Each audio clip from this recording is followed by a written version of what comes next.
Susan Mutami auza Wikineu kuti urana wake wakuswedera nekunopera uye amudza kuti marriage yake yakapera nekuti yanga ichingori nhava izere mhepo mumachira. Ati iye asendera Wikineu message yairi sarcastic akati ngaatengerewo gachange mota because anomutwekera every day. Saka mukomana abva afunga kuti maybe Susan Mutami ari kuda mota. Abva angotanga kumutuka ndokuti iye don't try conversation with me bishu repasi pano. Susan Mutami ndokumupindura ndokuti why would I love a party that treats its own citizens badly? You steal money from innocent hardworking citizens. You are evil, Wikineu. Not everyone wants your money. That's what you should know. That was actually a sarcastic statement. Who cares if the whole city yakarara neni? You think I'm one of those vanotwekera mota dzako here? Your days are numbered. Mukomana ndobva ngoti aiwawo tibvire. Susan Mutami wabva wangonyora paTwitter pake ndokuti I sent the biggest thief in Zimbabwe. Wikineu chivayo a sarcastic message saying he should get a car for Gachange because he twerks for him daily, and that guy is misled. He thinks everyone wants his hand out. Wiki, I have my own business and I make my money. I don't live on handouts. Australia empowered me. You unovatana mai vako. If ndiri bishu, at least I do my business nechinhu changu kwete chako. Your own wife left you nekuti mumachira umo hapana zviri kubuda.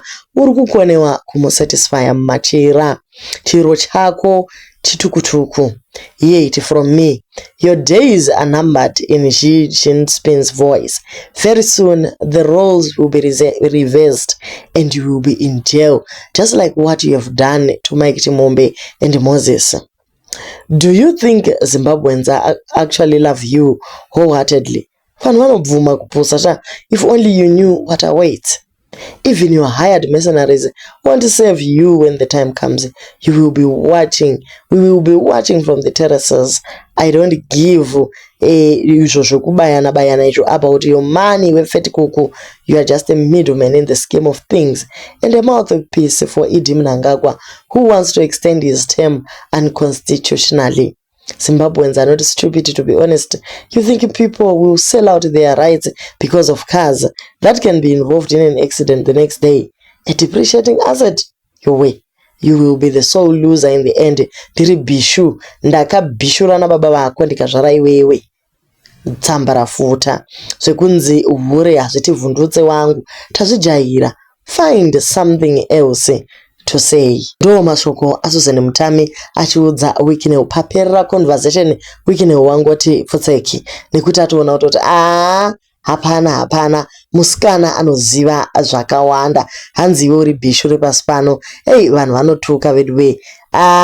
Mbavha yenyika nebishu repano pasi zvatukana nasi. Hapana wasara.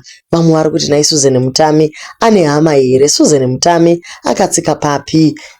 Ataura zvinhu zvinobata mwoyo waWikinero. Kutaurwa kunzi kwai mumachira inhava dzizere mhepo. Hapana zvinobuda. Nyaya yacho yaita kuti vanhu vakwidze ma-eyebrows vatarise kuti kweika kakalulu kagonya simba kudai kana kuchinzi munonyabatwa basa. Imikani regaiti zvirege. Anyway guys, ndo zviri mumastreets. Do leave your comments on what you think. Musikana munoziya imi kuti kana ada zvekutaura aiwa anoita kuunleasha malevels epamusoro. Hameno guys, zviri kunzi kwanzi mazuva emukomana aswedera. Hanzi kutsambara futa huchanoperera kuchikurubhi. But guys, ngoi imagine say Wikineu vane 6 pack. Zvakaoma.